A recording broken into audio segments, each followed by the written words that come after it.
Hello and welcome to We Can Learn to Learn blog interview. My name is Mina Rustai and I am an integrative learning specialist who is dedicated to promoting embodied learning based on holistic mind-body well-being for health and growth to reach our learning potential. In today's interview, it is my special pleasure to introduce Helene Grooten from GENEP in the Netherlands, who uses the polyvagal theory in her work as a speech-language provider. Her professional career has spanned over 40 years, and she specializes in medically unexplained voice and throat problems. Her quest inspired her to study body-oriented trauma therapies. She conducts research in cooperation with Dr. Stephen Porges, the neuroscientist who proposed the groundbreaking and widely influential polyvagal theory in 1994. Helene is one of the few speech-language providers who uses the polyvagal theory on voice and speech challenges presented by clients. In addition to her private practice, Helene is a co-founder of voiceandtrauma.com and a much sought-after speaker, author, and workshop facilitator. Her passion for the new paradigm of the polyvagal theory is contagious. Hello, how are you, Helen? Good. It's so nice to see you again, because both of us agree that the ability to learn and communicate is a human right.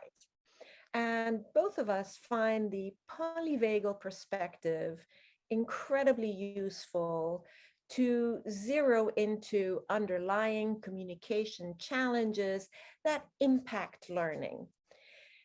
You are among a select group of experienced speech-language providers who apply Dr. Steve Porges's polyvagal theory to support individuals with limited speech and voice production.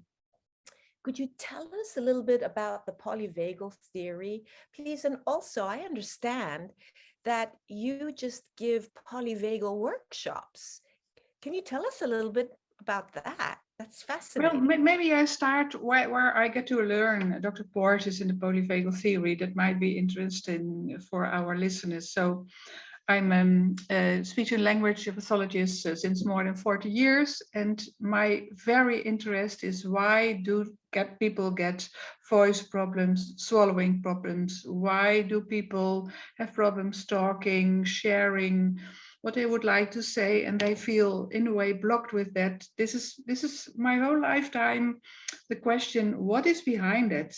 And what I always thought is people do not things wrong. People might be stressed or having high muscle tension here in this region, and I can try to learn them to change it. People come to me and say, I'm breathing wrong, for instance. And I think that's not always true, because when I help them breathing different, it can help a lot. But sometimes you also see that it will work maybe for 1 hour or 1 day, but the pattern they have will come back. So this was in my entire life the question, what is behind this? And then as a speech and language pathologist, I did many studies in breathing therapy and of course voice therapy a lot. And I was a teacher in voice therapy too on the School of Speech Language Pathology, and all those questions were there. And I thought maybe I have to know a little bit more about trauma. What is behind the background of people that have trauma? What I understood is that many people had their own life stories that are maybe huge and were there at the beginning of the complaint. And well, there I, for the first time, could read about Dr. Porges' work, and I thought, this is it, really, as if a bomb came to me and I said, okay, this is for the next years of your working very important. So this is the way it happened. I see. And you know, there are people when they hear the word trauma, they say, oh no, I don't have any trauma in my life.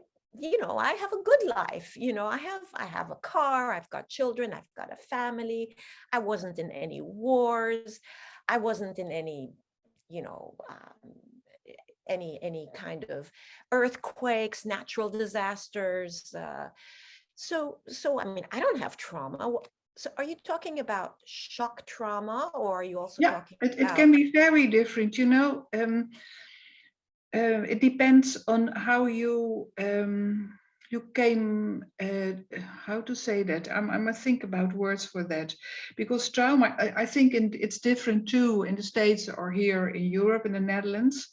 And when I say here trauma, you're absolutely right. People think about war trauma or earthquake. Well, we do not have any earthquakes here, maybe a little bit, but not that much. But when something happened and it was too big, too big to go on living after that, and that can be a shock, as you say, and that's of course what happens. And then you really have to think about the Me Too stories, things like that. But what we know is that many people met things in their youth being that small and too small to understand what the world asks for them, or parents that were not able to really be there as a parent, people divorce, of course, and children that have problems with that. So I think many more people are traumatized, to use that word, than what we think it should be. So, and when you fall on your knee and you have really blood on your knee,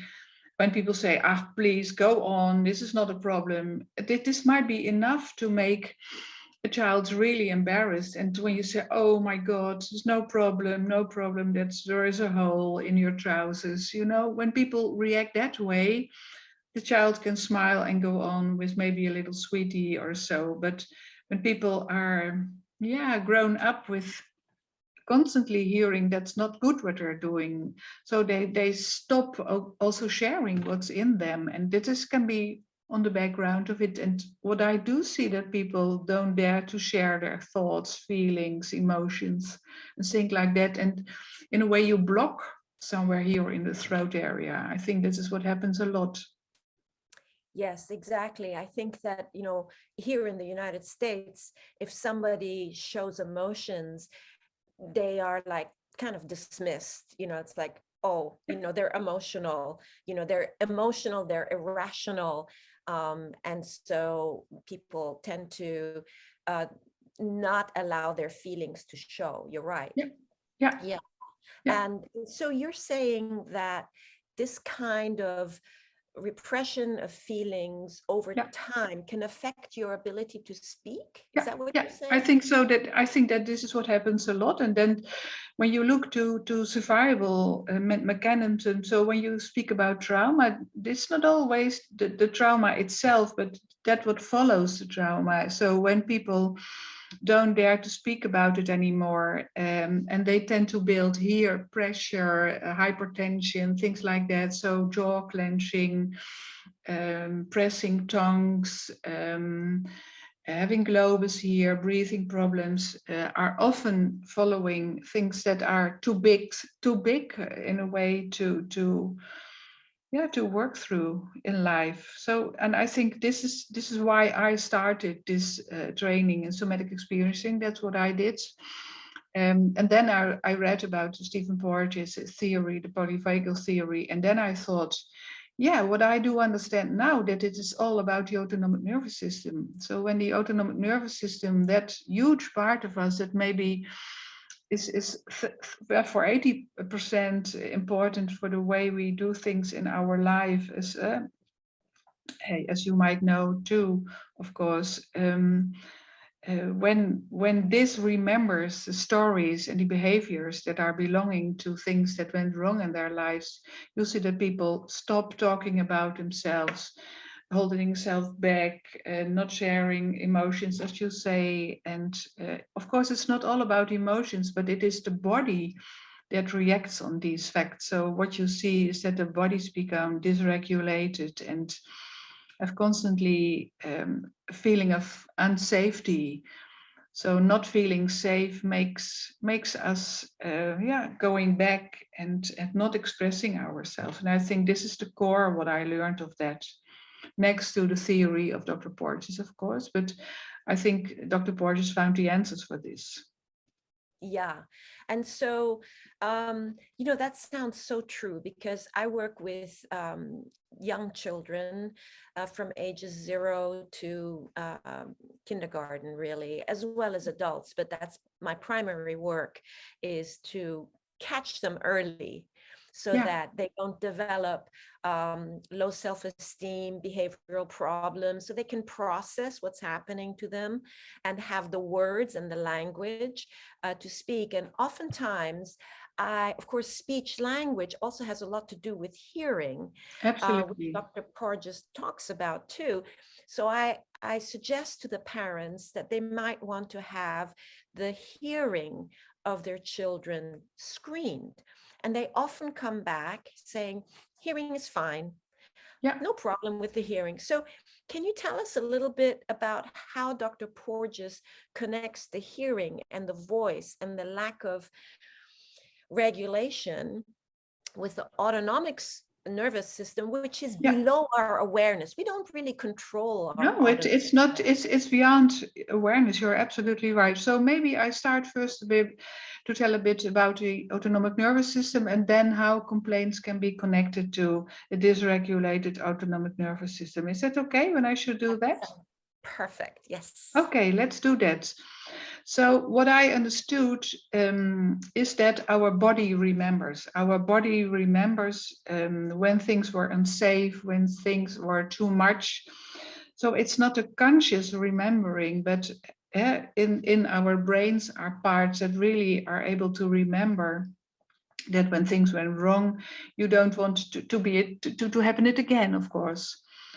And all those rememberings are part of the really old parts in our brain. You can say in the brain stem, there all those knowledge is kept.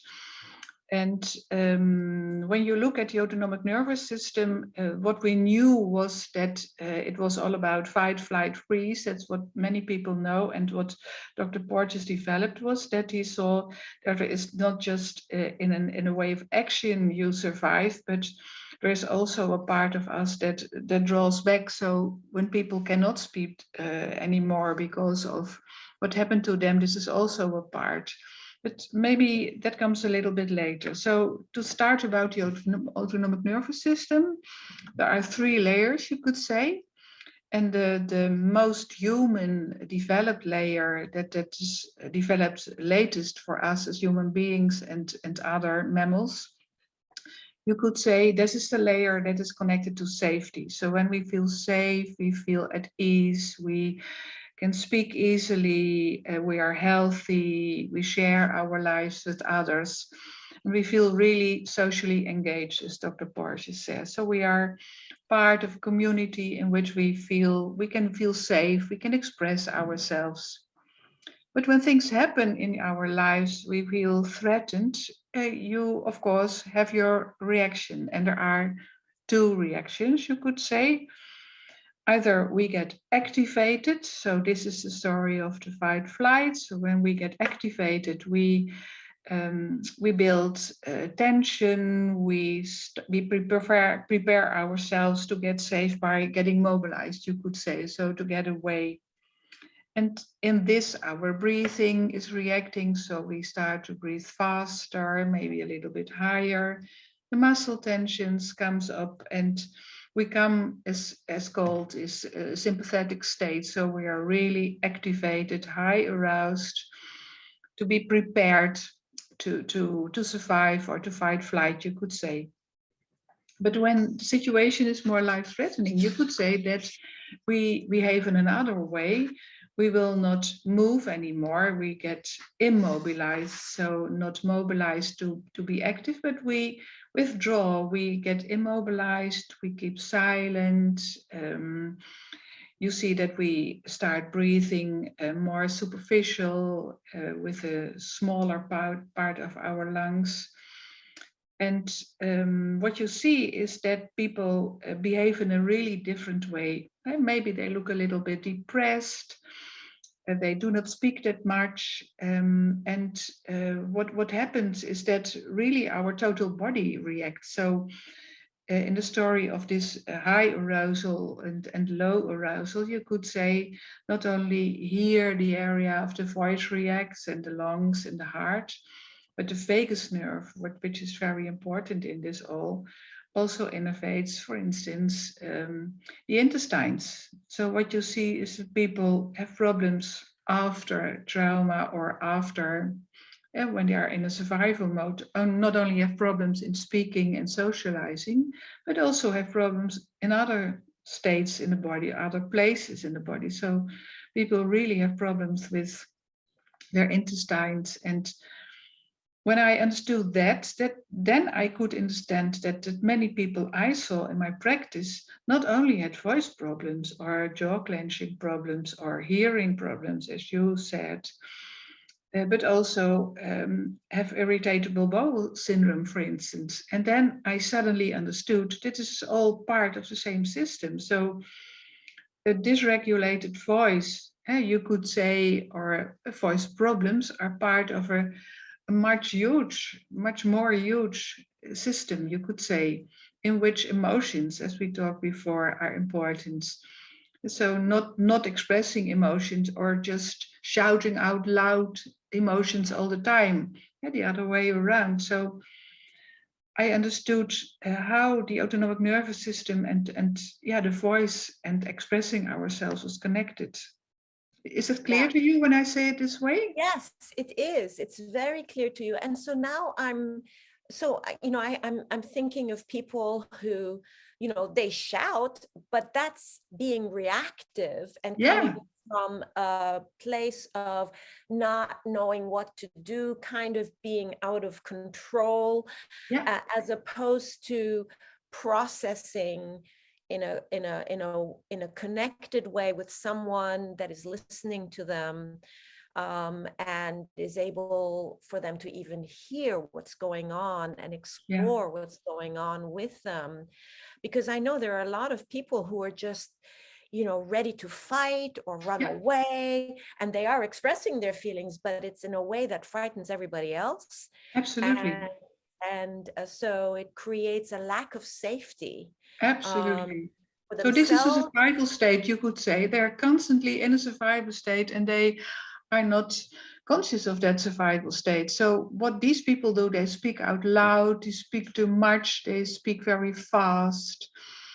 Yeah. And it's part of a survival state they're in. And maybe they are reacting on the world, the outer world, or what happened in their own private lives. But it's good to see that, and it's not wrong, but they are really in a survival state, and to make people conscious of that, and not saying you're doing something wrong, but maybe you express themselves no in another way. You try to be calm, to react in a calm way to them, listen to them, and when you lower your voice and slow your voice, and you connect with them in this way, they can calm down and can start to understand where it comes from and how people in the world react on them when they speak that way. So this is a complete other way of treating people with voice problems, but to make themselves conscious that there is you could say, a dysregulation of their autonomic nervous system. I love this approach that you are explaining, because in a way you're saying that your approach is non-pathologizing. Yeah, You're that's moving what you away great. from pathologizing people, saying you're this, you're that, and all their diagnoses, and you are really looking below the surface, below the behavior, below their feelings, and you are realizing that they are being judged because they're being held responsible for their behavior, And they are right? not, because And they're absolutely not conscious of the effects of their behavior. They are constantly in a fight flight mode, you could say. so in your office, and in your trainings, you find that this approach allows them to gradually gain their voice and be able to speak and relax their To muscles. relax, yeah. And to get in contact again with other people. And when you see how you can be in contact, that you first speak and then I speak, but and not shouting that. And yesterday I was giving a training and I showed something about people that were talking in this sympathetic way, as we call it. And we were talking about that people really were listening to it and withdrawing and thinking, oh no, I don't want to hear that. And when you understand that this is the effect of what you do and you're not conscious of that, it's better to try to teach them what is happening in their autonomic nervous system and to try to calm them down. As you say, not saying they're doing something wrong, but it's a survival mechanism. Yeah. And so I'm so curious about your trainings, the polyvagal trainings that you're doing for just anybody who's interested in it. I mean, No, are they I think in this moment I give the training about for therapists. So there are, I trained, I think, in between 45 speech and language pathologists. And that were really interested because what we see is that our work with medical unexplained symptoms, you could say when ENTs do not find any cause of what is happening wrong in the throat, and you could say it's medically unexplained. And many symptoms I see in clients also this irritable bowel syndrome people have in combination with their throat. People see the apps try to start to understand that they're dysregulated. So I tell in my trainings, I tell a lot for therapists, coaches, and people that work with other people that it can also be police officers, it can be people that give trainings in themselves. That the way you speak and the way you connect with people makes other people feel safe or unsafe. And when you want that you express and teach others that what you're teaching, that the way you speak and the way you behave and the way you make connection, when it's safe, it's so much easier to understand what's happening. And when you're technically maybe speaking perfect, it sometimes cannot totally be totally safe. Maybe you understand that. Or when you are just looking to your computer, or imagine when there is a doctor and he is constantly looking at his computer and asking a question and write it again in the computer, people feel unsafe because there is no eye contact, and people need relaxed eye contact to feel at ease and to express what they like to say. So this is what I'm talking about. We're doing many exercises. I work with I teach about the work about Dr. Porges, and also the books of Deb Dana are part of our training. So people learn to understand their own autonomic nervous systems and learn about regulating themselves and regulating other people. So it's really interesting. All of this is so fascinating. I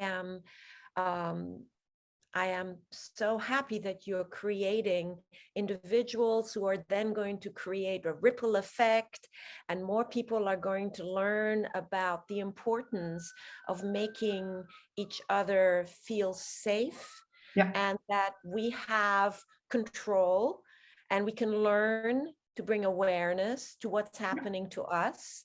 And what's happening, to recognize what's happening to other people, and realize that it's not personal, it's neurological, and that we can actually create environments with lots of cues of safety, so that everybody can calm down a little bit.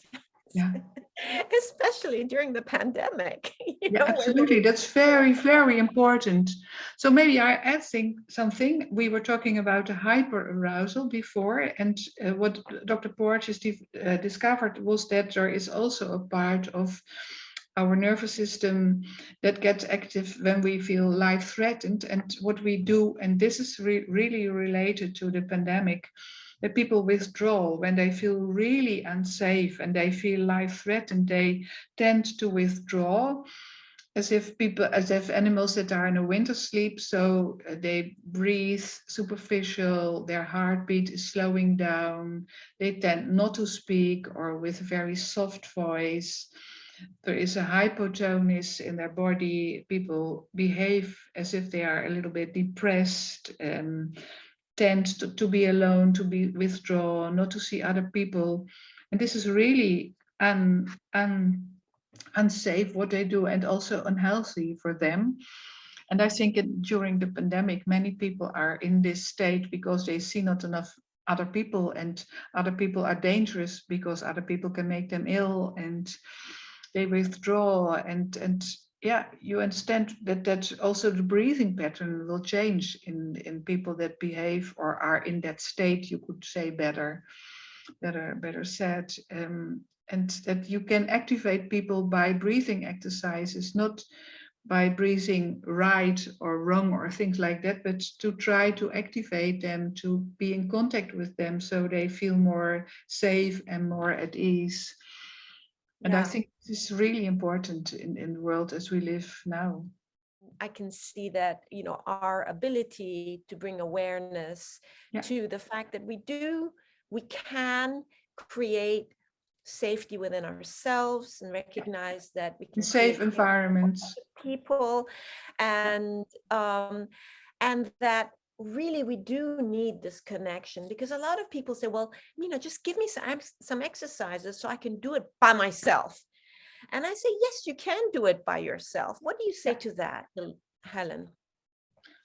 I think for me, I was thinking about what you told about Zoom. I give many trainings, and I also give trainings by Zoom. But what I do feel as training this last weekend we gave, I tend to give less trainings by Zoom. And when it's possible and when there is space enough, we can have enough distance to each other.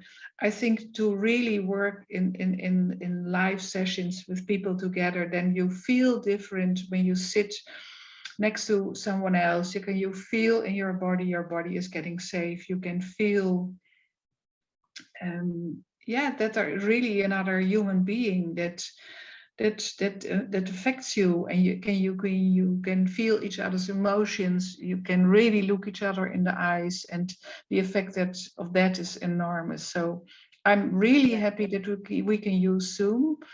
I live in the Netherlands, and the Netherlands, of course, is a small country, and we can easily travel. And I think for you in the States, of course, distances are different, and you often have connection with people that are maybe live in another time zone or things like that. But really connecting to each other, I think we need it, and not just for the communication, is also for recovering, for your health, for everything that we need as a human being for repairing our cells. Even on that level it works. Yes. Dr. Porges says safety and connection with other people is a biological imperative. It is, absolutely. Like it or not, it's a biological imperative. So this top-down approach, really needs to be connected to the body with the intention of creating safety. And I think it's such a great way, because it's not political, it's biological. It's biological. Right? And the interesting thing is that when people get at ease with each other, feel safe with each other, what I do see is that complaints discover. Right. Yeah. Isn't that crazy? That jaws relax themselves, breathing is changing itself, so people do not say to themselves anymore, I'm breathing wrong. Yeah. I can learn people, of course, how to breathe different, but it's autonomic. The autonomic nervous system is really a huge part of breathing. So you can try to consciously breathe different, but 5 minutes later you think of other things. You forget to breathe in a good way. You could say. So when you can work on a level that people unconsciously are more relaxed, are more related to other people, feel safe in their own body, feel safe against other people and surroundings. I think many complaints are vanishing and going away themselves. And that's what I see. Yeah, I'm so inspired by you, and I completely agree with you because I work with individuals who were like nonverbal and they were in a fight, they had tantrums, and after a few weeks of working together, it turned out, and also in their psych evaluations, they were told that their intelligence was low, they were borderline this, borderline that.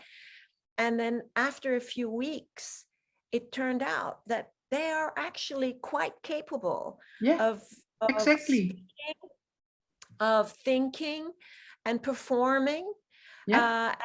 and Learning and things like that. learning. Exactly, absolutely. So I feel totally inspired by you, and I don't think this is the last time we're going to see each other and have a Zoom conversation, because I'm I would like to.